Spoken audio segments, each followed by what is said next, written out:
Kuongeza inaweza ikaongeza kitu, kwa sababu Nathan ni mmoja kati ya mafullback bora kwa siku za hivi karibuni. Amekuwa Azam FC japo amekuwa hapati nafasi hiyo kwa asilimia kubwa, kwa sababu ukiangalia kwenye position ambayo alikuwa anatokea alikuwepo Lusajo Mwikenda. Tunafahamu ni team captain kwa pale, ilikuwa ni ngumu hata yeye mwenyewe kuweza kuparticipate kwa ajili ya kwenda kupata hiyo nafasi.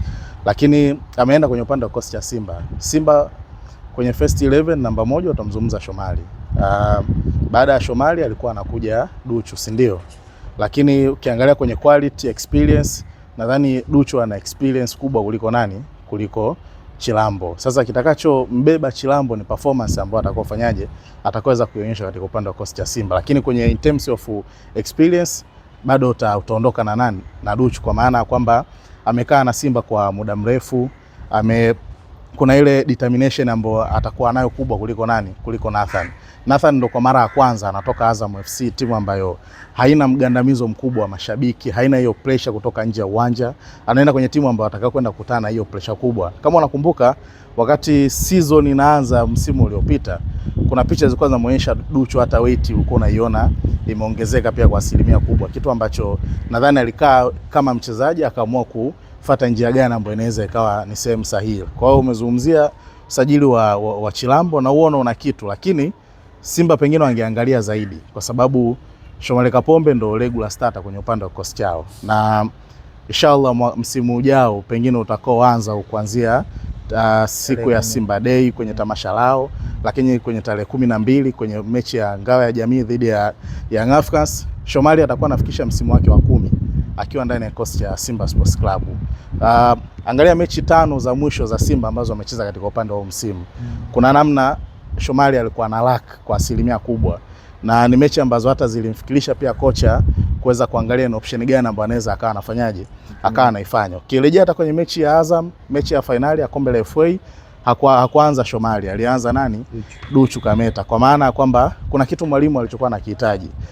Kama timu inahitaji zaidi kuweza kushambulia, nadhani Shomari ameonekana kuwa bora katika hiyo engo, lakini kwenye majukumu ya kukaba ama timu imefanywa counter press, mara nyingi ulikuwa unamuona Shomari alikuwa anafanyaje, anapelea katika hiyo engo. Ni ngumu sana kumpata mchezaji wa umri kama Shomari akupe vitu viwili kwa wakati mmoja, kwa maana ya kwamba timu ikiwa inashambulia umpate kwenye mpango kazi, lakini timu pia ikiwa na defense umpate pia kwenye hiyo zone, kitu ambacho nadhani kilikuwa kigumu. Kirejea kwenye msimu wa mwaka juzi chini ya kocha Fadru, Simba ilifanya vizuri sana kwenye position ya namba 3, kwa maana kwamba walifanikiwa kuweza kumpata mchezaji kama Valentino Noma, ambaye ukiangalia wakati watu wanasema kwamba Zimbo amezeeka, mwalimu alijua ni namna gani ya kuweza kucheza vizuri na nani? Na Mohamed Hussein Zimbo.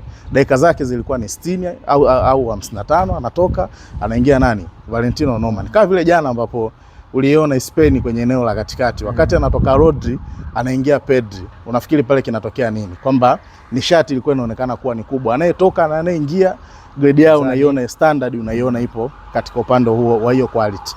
Kwenye swala la kushambulia nadhani Duchu pia anaweza akawa na kitu kingine cha ziada pia cha kujifunza kwa nani? Kwa Nathan. Kwa hiyo naamini kwenye hayo machaguo ambayo mwalimu atakao kuwa nayo, kuna mmoja ambaye anaweza kalifanyia kazi zaidi, lakini ninavyoiona Simba bado ata opti sana kuondoka na nani? Na Shomari Kapombe. Pengine inawezekana kwa sababu atakuwa nao mashindano mengi, itakuwa si vyema pia hawa nao pia kuweza kupewa game ya kuweza kufanyaje, ya kuweza kucheza. Lakini tukumbuke mara nyingi huwa anasema kwamba kosi cha ushindi huwa akifanyaje, huwa kibadiliki. Baada ya Mligo kuwa na season nzuri mwanzoni, baadaye ukaja usajili wa Kibabage, tumeona namna gani ambavyo Mligo pia amekuwa muhanga wa hiyo position. Bana, imetosha hiyo.